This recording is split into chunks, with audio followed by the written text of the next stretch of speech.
प्यारे बच्चों नमस्कार।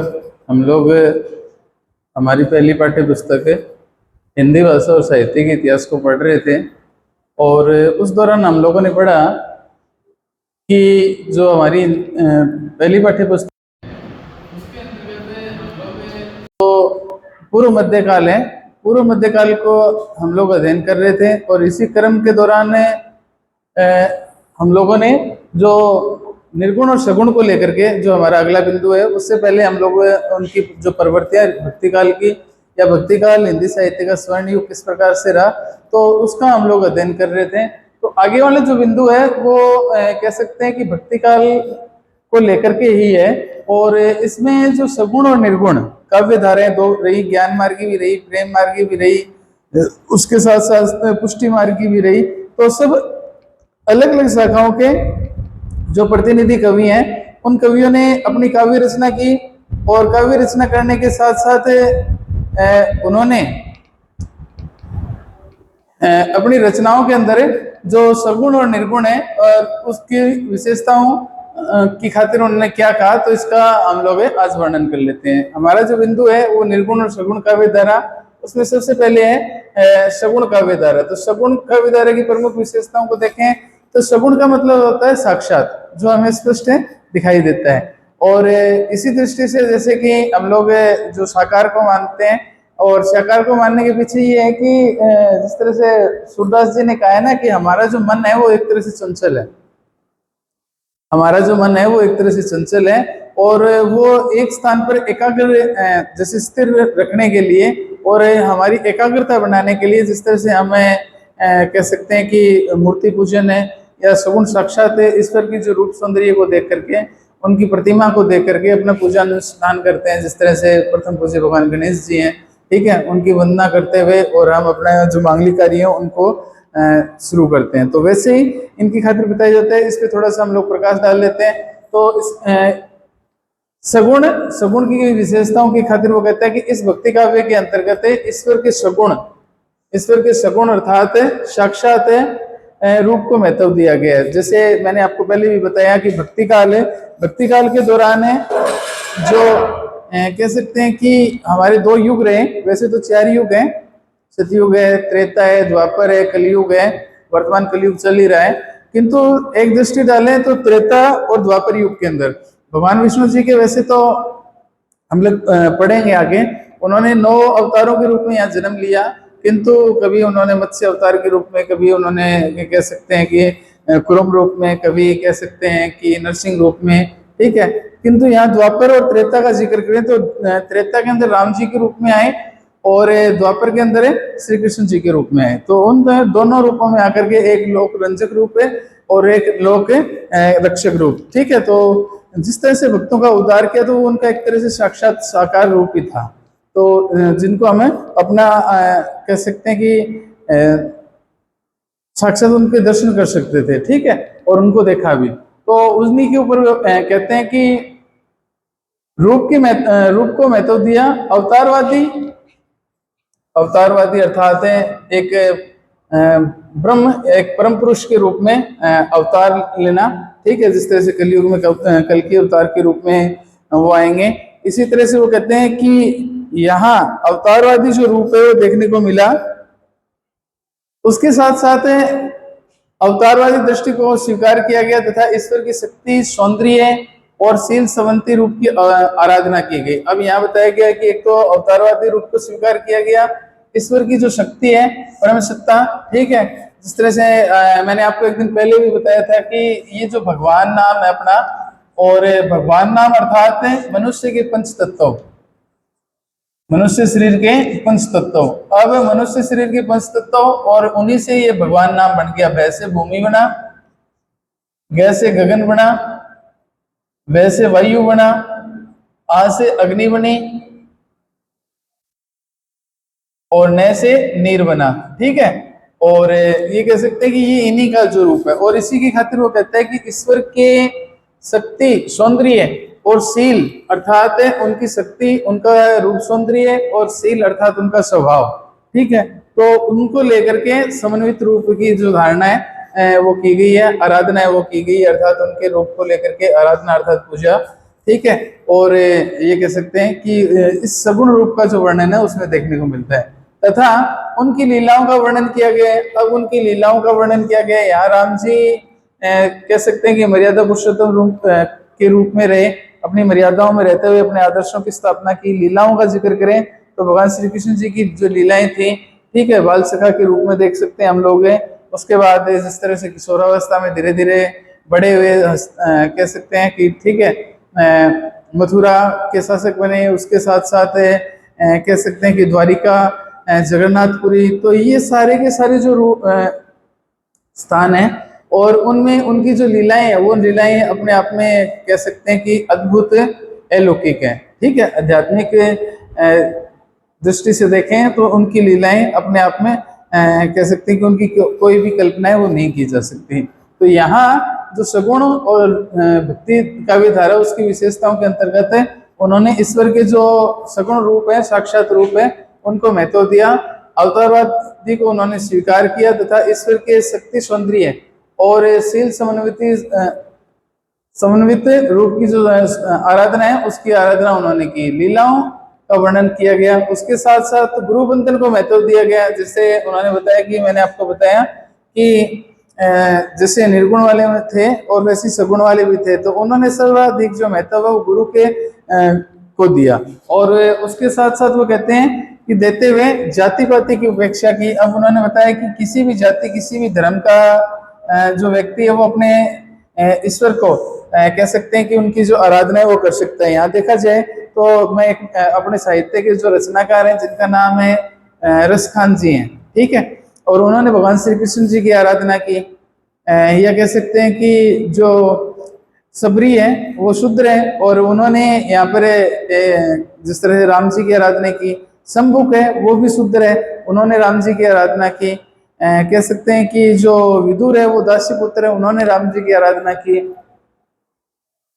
मैं विभीषण है वो भी क्या कि राक्षस कुल में जन्म लिया, किंतु वहां उन्होंने राम जी की आराधना की। तो कहने का मतलब ये था कि कोई किसी भी जाति पाति का हो तो यहाँ गुरु या ईश्वर को मानने के लिए किसी की ऐसी आवश्यकता नहीं है कि अगर वो निम्न जाति का है तो वो अपने उनका पूजा पाठ है वो नहीं कर सकता। तो यहाँ कहते हैं कि भक्ति की श्रेष्ठता का जो प्रतिपादन है वो किया गया है और यहाँ भक्ति को सर्वोच्च माना गया है, ठीक है, और गुरु बंधन को महत्व दिया गया है। तो ये सगुण भक्ति की विशेषताओं के अंतर्गत है। उसके बाद वो कहते हैं कि सगुण की जो आराधना, सगुण की आराधना की खातिर वो कहता है कि सगुण की आराधना किस प्रकार से की जाए। सगुण अर्थात साक्षात जो दिखाई हमें देते हैं, ठीक है। अब कह सकते हैं कि जिस तरह से हम अलग अलग रूपों में उनका वर्णन करते हैं या अलग अलग रूपों में हम उनको मानते हैं, तो प्रत्येक जिस तरह से अपना एक विभाग होता है ना, जिससे जैसे ये मान के चलो कि मनुष्य शरीर है वो पंच तत्वों से बना है, लेकिन अगर मनुष्य को देखें तो वो भूमि पर विचरण करता है। छत उस सिर के ऊपर गगन उनकी छत है, ठीक है। श्वसन क्रिया वो वायु से करता है।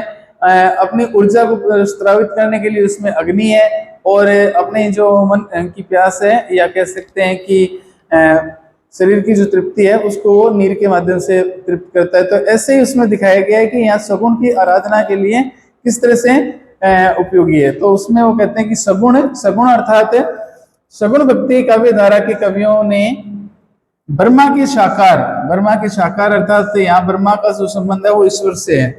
ब्रह्मा का जो संबंध है वो ईश्वर से है, ठीक है। वैसे तो ब्रह्मा विष्णु महेश जी हैं, ठीक है, तीन अपने महादेव, और उनके साथ साथ कह सकते हैं कि यहाँ जो ब्रह्मा का नाम लिया वो ईश्वर के साकार रूप को लेकर के सगुण स्वरूप को मान करके, सगुण स्वरूप अर्थात सभी जो स्वरूप दिखता है उनका मान करके उद्गार व्यक्त किए गए हैं, उनके संबंधित उद्गार है वो व्यक्त किए गए हैं।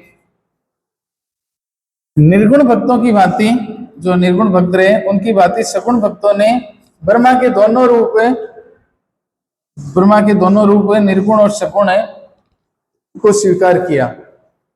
अब कहा जाता है कि ईश्वर एक ही है, चाहे आप उसे सगुण रूप में देखो चाहे निर्गुण रूप में देखो, लेकिन इनका भी अपना अपना एक महत्व है, ठीक है। जिस तरह से हम लोग कह सकते हैं कि हम लोग निराकार को भी मानते हैं, वैसे देखा जाए तो ईश्वर का कोई रूप या आकार नहीं है, किंतु फिर भी देखें कि मन को एकाग्र करने के लिए और जिस तरह से कह सकते हैं कि हमारा ध्यान है केंद्रित करने के लिए उनका जो रूप सौंदर्य है, और वैसे देखा जाए तो उनका साक्षात एक तरह से धरा भूधरा पर कह सकते हैं कि विचरण करना, उनका जन्म लेना, और ये सारी सारी जो चीजें हैं वो उनसे मेल खाती हैं।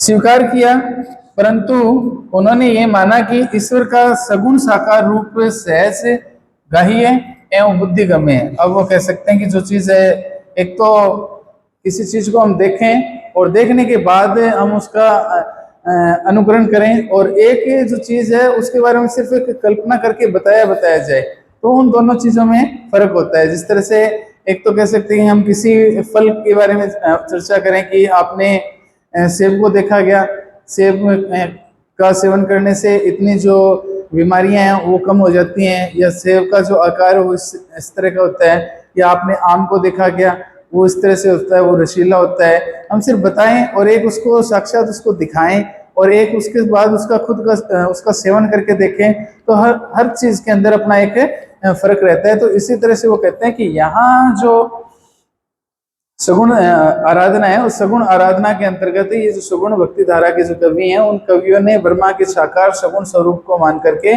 और अपने जो उद्गार हैं उनको व्यक्त किया, और निर्गुण भक्तों की भांति सगुण भक्तों ने भी ब्रह्मा के दोनों जो रूप निर्गुण एवं सगुण स्वीकार किए, परंतु उन्होंने ये माना कि ईश्वर का सगुण साकार रूप सहज गाह्य और बुद्धिगम्य है। ठीक है, उन्हीं से जिस तरह से उन्होंने वामन अवतार लिया, अब राजा बलि से उन्होंने 3 पग भूमि मांग ली थी।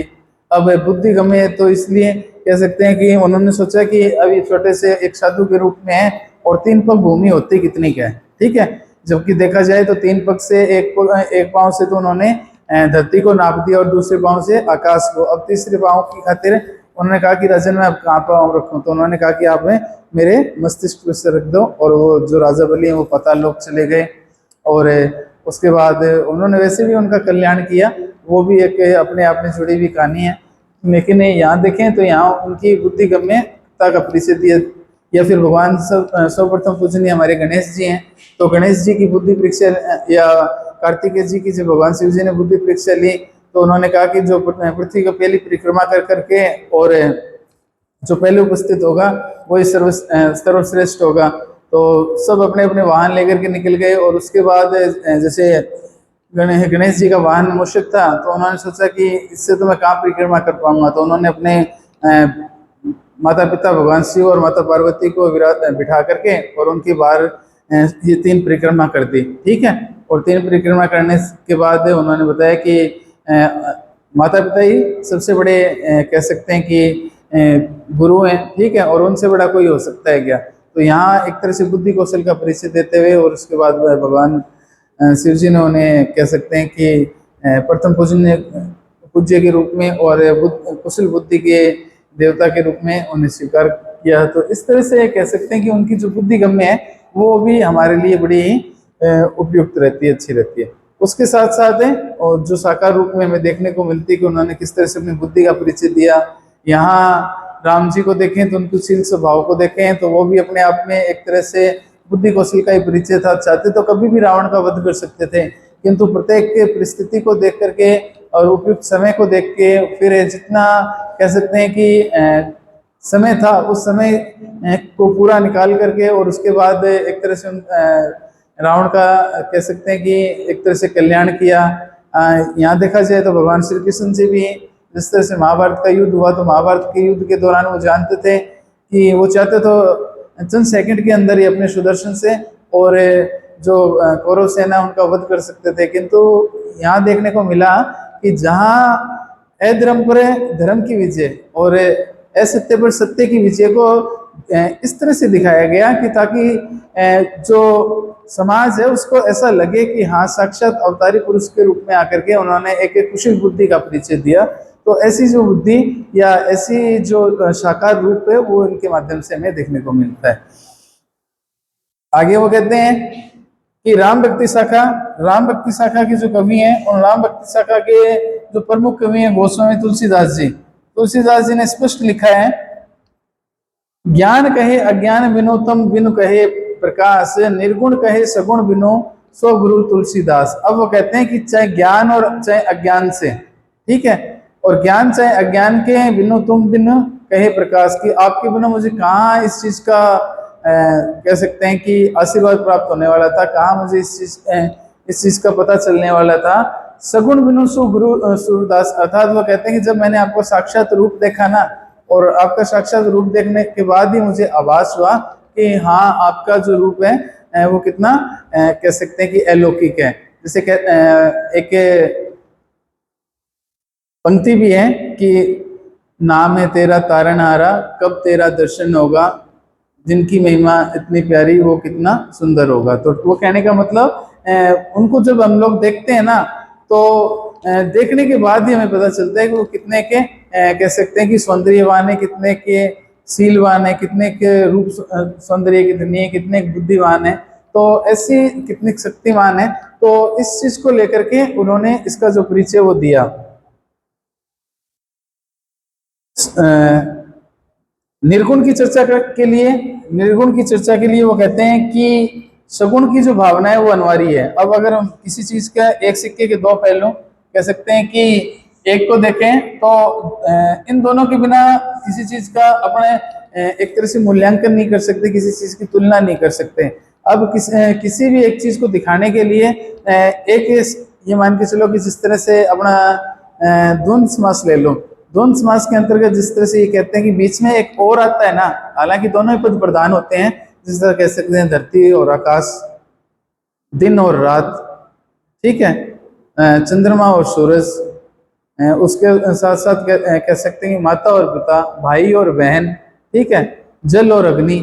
तो कहने का मतलब दोनों ही चीजें प्रधान है, किंतु दोनों चीजों का अपना अपना महत्व है। तो यहाँ देखें तो ये चीज देखने को आती है कि निर्गुण की चर्चा के लिए, अगर निर्गुण की चर्चा करें तो निर्गुण की चर्चा के लिए सगुण की जो भावना है वो अनिवार्य बता दी गई है एक तरह से, ठीक है। जिस तरह से हम कोई व्यंजन बनाएं तो उस व्यंजन के अंदर मिठास के लिए हम लोग इस तरह चीनी का उपयोग करते हैं, तो वो कहते हैं कि ये उसके लिए एक तरह से अनिवार्य हो गया, ठीक है। तो वो कहते हैं कि सगुण और निर्गुण सापेक्ष है। श्री कृष्ण, ये थी राम भक्ति शाखा के कवियों के अंतर्गत है। सगुण के अंदर ही जो कह सकते हैं राम भक्ति शाखा के जो कवि थे, और अन्य भी कवि रहे हैं, उन्होंने भी अपनी कुछ विशेषताएं बताई है। यहाँ दूसरे जो है वो कृष्ण भक्ति शाखा के कवि, कृष्ण भक्ति शाखा के कवियों में जिस तरह से छाप के कवि हैं, सूरदास जी हैं, मीरा जी हैं, रसखान जी हैं, ठीक है, वल्लभ संप्रदाय के जो हैं वो सारे के सारे हैं। तो वो कहते हैं कि कृष्ण भक्ति शाखा के जो प्रमुख कवि हैं उनमें महात्मा सूरदास, महान आत्मा, ठीक है, जिनकी कमी तुलना की जाए। महान आत्मा सूरदास ने तो स्पष्ट लिखा है कि चंचल मन है, जैसा मैं आपको बता ही रहा था कि चंचल मन के आधार अथवा आलंबन अनिवार्य है। अब उन्होंने बताया कि किसी चीज को हम आधार बना करके जैसे कह सकते हैं कि हमारा ध्यान है वो एक चित्त रह सके, एकाग्र रह सके, तो उनकी जो मौनी मुस्कान है, सांवली सूरत है, और उनकी जो छवि है वो अपनी आंखों में, अपने मन मंदिर में बसा करके, और एक तरह से हम अपने आराध्य की पूजा करते हैं, तो उनकी खातिर वो कहते हैं कि चंचल मन चंचल है, ठीक है, चंद सेकंडों के अंदर है वो कहाँ से कहाँ पहुंच जाता है। और उसके साथ साथ उसको उनकी खातिर बताया कि उनको एकाग्रचित करने के लिए, अपनी इंद्रियों को एक जगह एकत्रित करने के लिए, आलंबन मतलब उनका स्पर्श करने के लिए, अपन छू के उनको महसूस कर सकते हैं। तो ऐसी जो चीजें हैं उनके लिए अनिवार्य बताया है। वो कहते हैं इसी कारण सगुण साकार ईश्वर की उपासना करते हैं। वो कहते हैं कि निराकार के अपेक्षा और सगुण की उपासना इसीलिए की जाती है ताकि हमें हमारा जो मन है वो एकाग्रचित होकर के रह सके। इसके संदर्भ में उन्होंने अपनी पंक्तियां भी लिखी हैं। उन पंक्तियों के माध्यम से उन्होंने स्पष्ट करने का प्रयास किया है। वो कहते हैं कि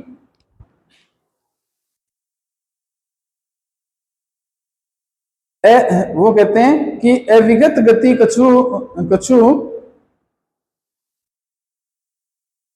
अविगत गति कछु कहत न आवे, ज्यों गूंगे मीठे फल को रस अनगर्त ही भावे। अब उन कह सकते हैं कि इस चीज की अपन कैसे कल्पना कर सकते हैं, इस चीज का हम बखान किस तरह से कर सकते हैं।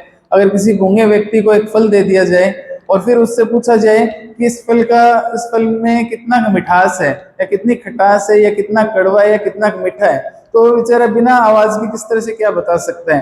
वैसे ही वो कहते हैं कि निर्गुण वाले हैं तो उन निर्गुण वाले जो काव्य धारा के कवि हैं, उन काव्य धाराओं के कवियों के अंतर्गत वो कहते हैं कि वो लोग इसके बारे में कैसे बता सकते हैं, किंतु जो सगुण वाले हैं वो साक्षात उनको छू करके, ठीक है, उनके रूप सौंदर्य को देख करके, ठीक है, उन्होंने जो अधरों पे अपनी मुरली रखी हुई है, कमर पे कमरधनी धारण किए हुए हैं, गले में वैजंती माला धारण किए हुए हैं, सिर पर मोर मुकुट धारण किए हुए हैं, ठीक है, कानों में कुंडली पहने हुए हैं, पैरों में नुपुर पहने हुए हैं, तो कहने का मतलब उनका जो रूप सौंदर्य है वो अपने आप में कितना अलौकिक है, उसका वो हमें देखते ही बनता है। तो उसको कह सकते हैं कि इस तरह से हमें वो जो वो है वो सगुण को अधिक महत्व देते हैं। वो कहते हैं परम स्वाद सभी जुनी, परम स्वाद सभी जुनंतर अमित तो से उपजावे, मन बाणी के अगम अगोचर सो जाने सो पावे।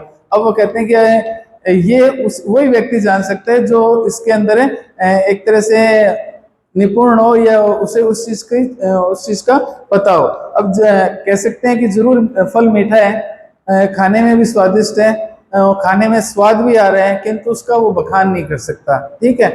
तो वैसे ही और कल्पना कीजिए कि आपको कह दिया जाए कि आपके लिए एक केजी जो आप इतने अच्छे अंक लेके आओगे या आपने फला काम कर दिया तो आपको 1 केजी मिठाई दी जाएगी। सिर्फ कल्पना कीजिए, अकेली कल्पना अलग चीज है और उसका जो साक्षात और उसका सेवन है अलग चीज है। तो ठीक ऐसा ही कुछ ही इसमें भी बताने का जो प्रयास है वो कर रहा है।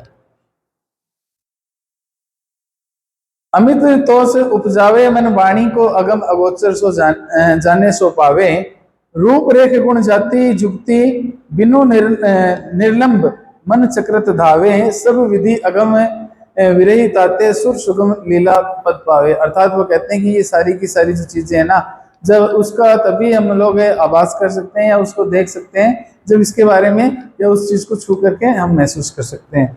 तो यहाँ उन्होंने कृष्ण मुक्ति शाखा की बात का जिक्र किया। अब अगला जो बिंदु है वो है अपना निर्गुण है जो भक्ति की विशेषता है, उनके अंतर्गत है अवतारवाद। अवतारवाद जैसे नाम से पता चल रहा है कि यहाँ महापुरुषों ने और लौकिक ब्रह्मा के रूप में या साक्षात रूप में भगवान विष्णु जी ने यहाँ अवतार लिया।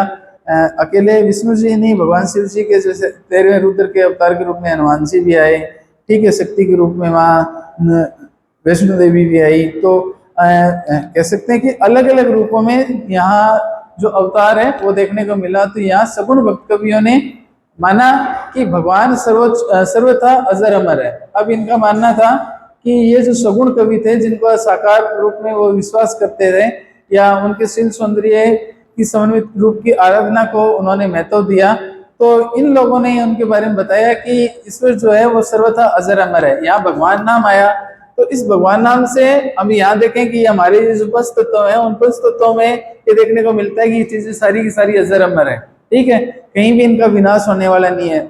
आज से पहले भी थी और आज के बाद भी रहेंगी। जिस तरह से भूमि है तो भूमि रहेगी, गगन है तो गगन रहेगा, वायु है तो वायु रहेगी, अग्नि है तो अग्नि रहेगा और नीर है तो नीर रहेगा, चाहे कितनी पीढ़ियां बीत जाएं, ठीक है।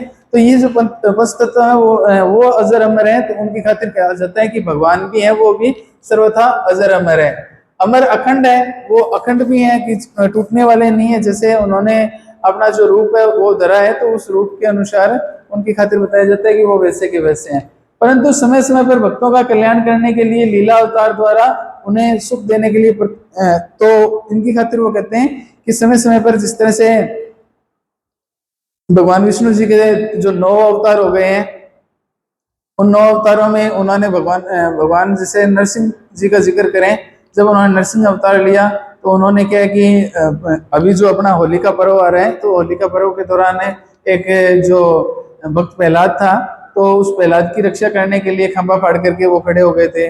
भक्त ध्रुव था उनकी रक्षा करने के लिए वो आ गए थे, ठीक है, हिरण्यकश्यप से उनको बचाया था।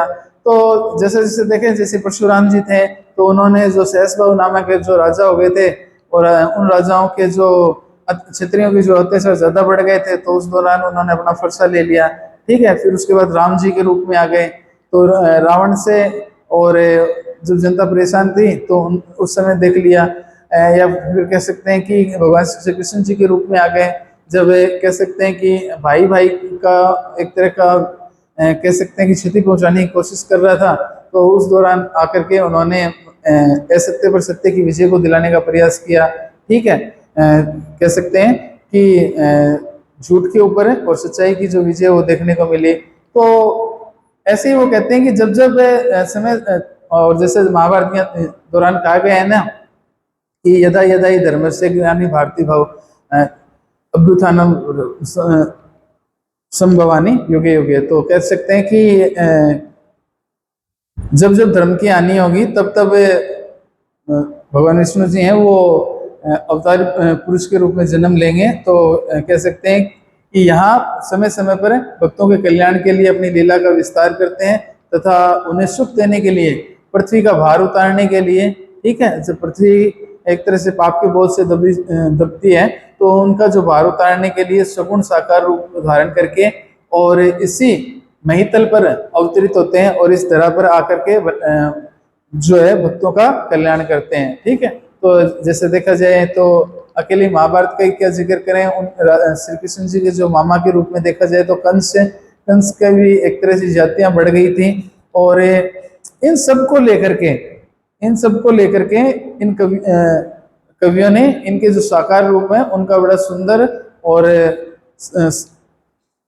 कह सकते हैं कि एक अच्छा जो वर्णन है वो देखने को मिला। अब इसी क्रम में सौंदर्य उपासनाएं, भक्ति सौंदर्य और शील व समन्वय है, ईश्वर की लीलाओं का चित्रण है, गुरु की महत्ता का जिक्र है, जाति पाति की अपेक्षा है, भक्ति काल की श्रेष्ठता का निरूपण है, वैष्णव भक्ति का प्रतिपादन है, समर्पण की प्रकाष्ठा है, साहित्य और परिष्कृत भाषा है। तो इस तरह से इसके कुछ बिंदु और रह गए हैं, तो उन बिंदुओं का जो अध्ययन है वो हम हमारी अगली कक्षा में कर लेंगे। ठीक है।